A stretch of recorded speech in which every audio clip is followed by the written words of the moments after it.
Liverpool deserves attention because the shirt numbers, they're even making sense with the shirt numbers, because the shirt numbers of Liverpool for next season: number 7 is Luis Diaz, number 8 is Dominik Szoboszlai, Stevie G vibes right there, number 9 Darwin Núñez. I expect to see more than 20 Premier League goals next season, and number 10 Allister, a World Club winner. So there's a clear difference now in the Liverpool team for next season, and there's a clear out happening in midfield at Liverpool. Oxlade-Chamberlain's no longer there. Milner's no longer there. Okay, Henderson might not be. Naby Keita, he's leaving.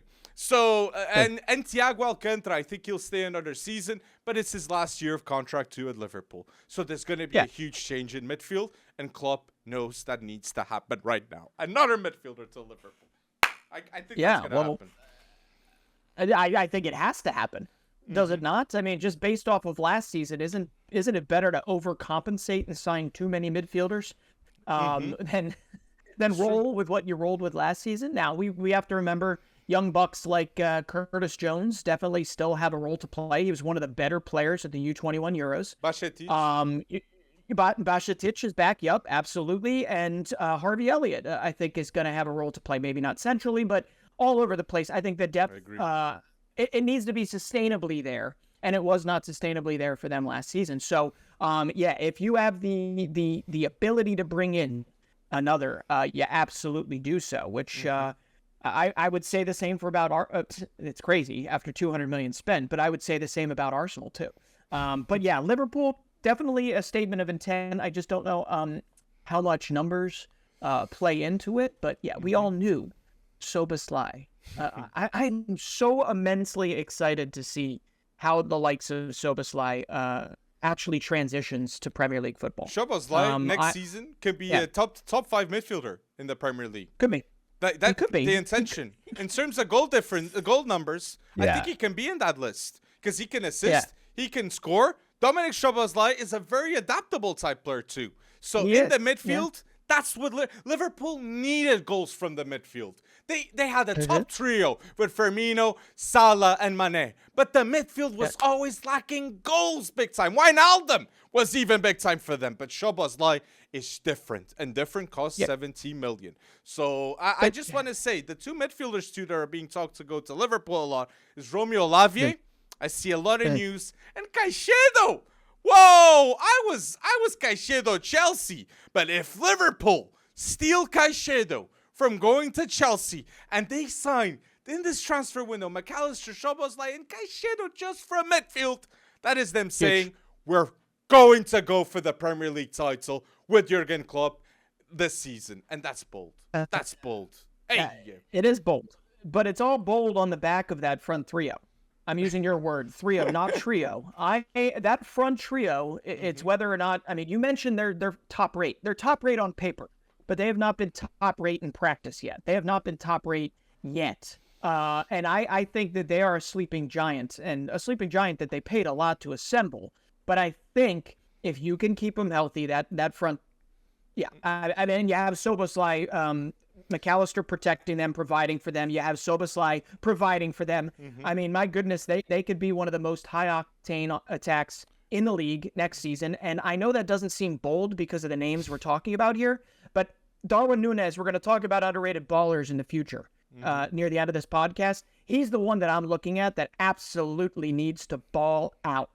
True. Beyond Szoboszlai, beyond all of the additions, Darwin Núñez needs to have his target locked for this particular season if you want to talk about Liverpool contenders. I completely agree with that take about Darwin Núñez. Darwin Núñez, when he arrived, he was being compared, wrongfully so because of the expectations, in my opinion, with Haaland.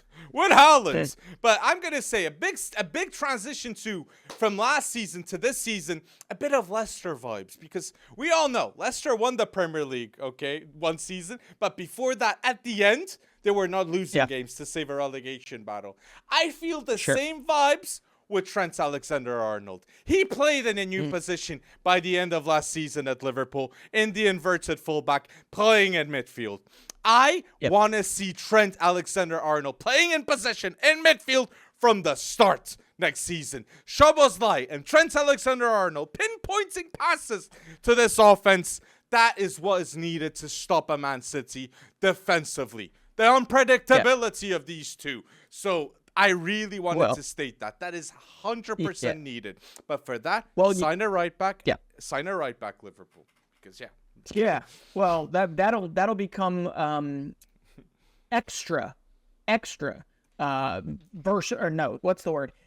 needed once Fabinho potentially leaves for Saudi Arabia, if I'm not mistaken, right? It's Al Ittihad that is coming in for him, if I'm not mistaken. But Fabinho leaving is actually, I mean, that I wouldn't call it a decimation because they've obviously brought in Szoboszlai, but you're talking, you need not just one, you might need two midfielders. And Trent Alexander-Arnold moving into the midfield obviously now opens up a right back hole and extra midfielders. So Liverpool, their job is nowhere close to done, and it's early into the transfer market.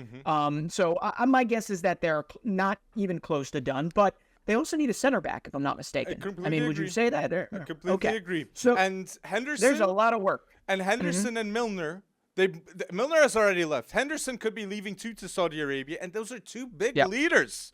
Big leaders in that team. I understand right now they have Alisson, Van Dijk, Trent, big voices too. Salah, captain, obviously.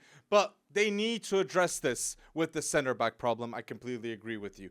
The dream for every Liverpool fan, from my point of view, for center back is Levi Colville. If Levi Colville goes to Liverpool, that left center back next to Van Dijk, that is an elite, bold duo with Konate as an option. Like, Liverpool will definitely be contending with center backs with the top teams in Europe. And with Man City, for me, most depth still. Like, even if he goes there. Well, so Liverpool is now monitoring anyone Chelsea is after, or anyone Chelsea is potentially looking at offloading. And they're gonna just pop on in there, jump on in there. The only thing I have to say is Moises Caicedo, whether or not you go to Chelsea or you go to Liverpool, make sure Brighton gets their 100 million.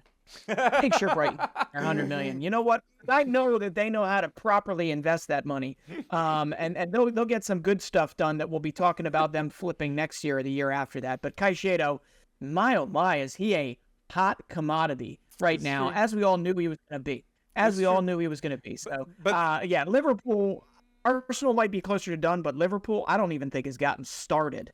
And they've already committed, 110 million to two midfielders. So it's going to be fun. It's going to be fun. And you say not close to start, and I agree with you. Because they still have big problems to address to compete with this Arsenal new team and with Man City too.